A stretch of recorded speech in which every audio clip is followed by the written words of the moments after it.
uma coisa que vem sendo falado na indústria cinematográfica há pelo menos uns 2 anos e cada vez mais isso vem se tornando realidade. A moda dos super-heróis está chegando ao fim. E claro, isso não quer dizer que não vão ser produzidos outros filmes e séries desse estilo. Mas o fato é, nunca mais essas obras vão ser produzidas no mesmo volume de antes.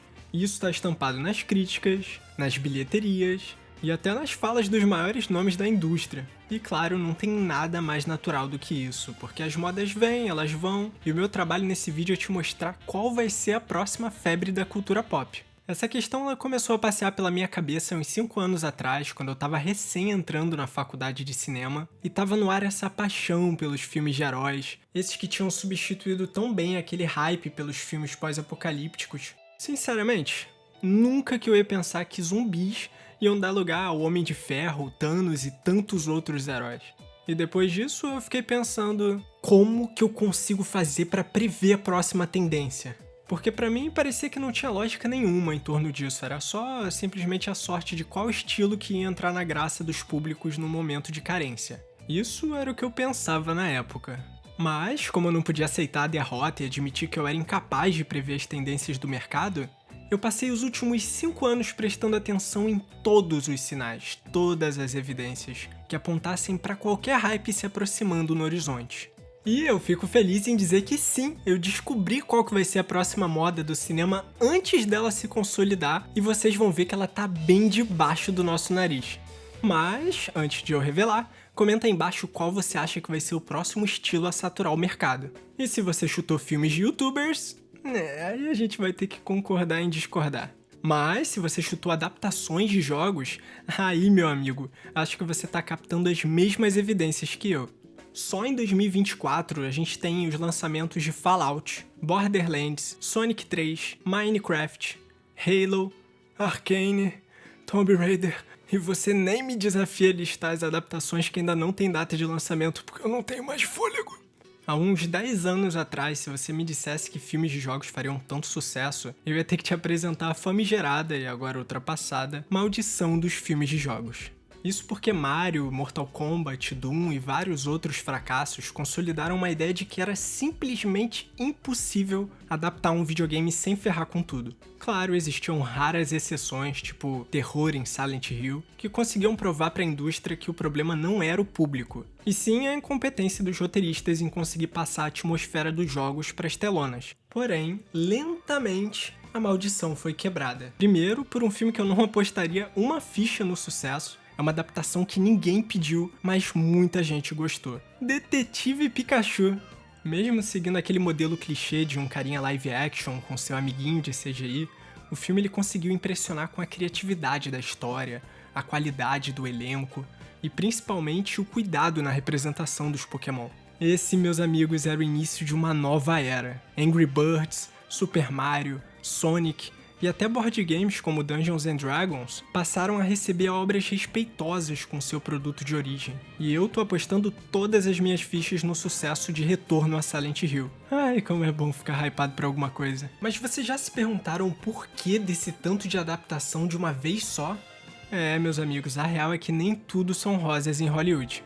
Hoje nós temos opções aos montes de séries e filmes para assistir, mas incrivelmente, de 10 produções que lançam num dia, o mais comum é que nenhuma delas te chame a atenção. E essa escassez de qualidade é um problema que a indústria de entretenimento vem enfrentando há pelo menos umas 2 décadas. E a causa dele foi muito afetada pela pandemia. Mas qual que seria essa causa? Dinheiro, meus amigos. Sempre dinheiro, né?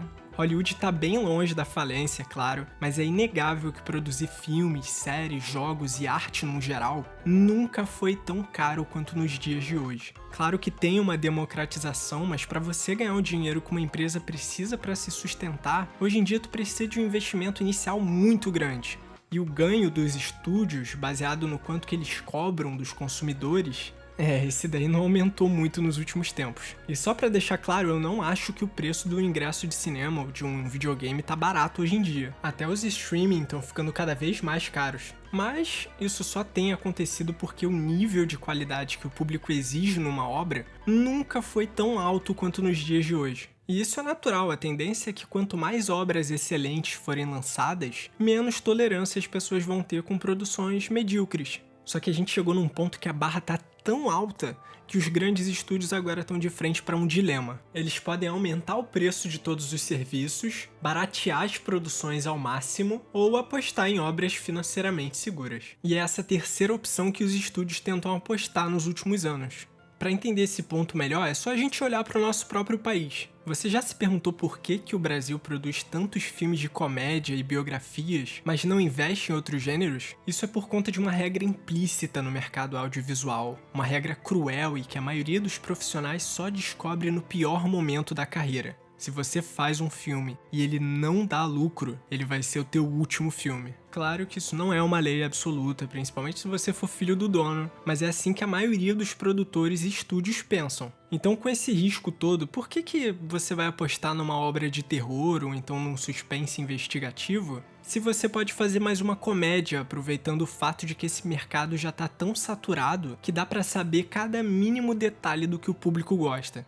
Leandro Hassum, cheque. Piadas políticas, cheque. Fábio Porchat levando porrada, claro, né? E não é só o Brasil que joga na zona de conforto, não. A Netflix, por exemplo, confia 100% em estatísticas para decidir quais séries vão ser canceladas, renovadas ou anunciadas. E por que Hollywood, que perdeu tanta grana na época da pandemia e agora com o fracasso dos super-heróis, iria apostar em obras inovadoras e incertas quando ela pode ir atrás do que já tá dando certo? O sucesso de Arcane, Cyberpunk Edge Runners e Castlevania é inegável.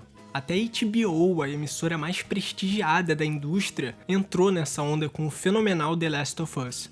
E esses jogos eles já têm um público consolidado, um marketing automático por parte dos fãs, e um universo rico com personagens que foram desenvolvidos por anos e anos. Agora que a maldição foi quebrada e a tecnologia permite que obras como Detetive Pikachu não sejam uma piada de mau gosto, pode se preparar porque a sua franquia preferida pode muito bem ganhar um filme. Tá me ouvindo, Nintendo? Por favor, faz esse filme do Zelda.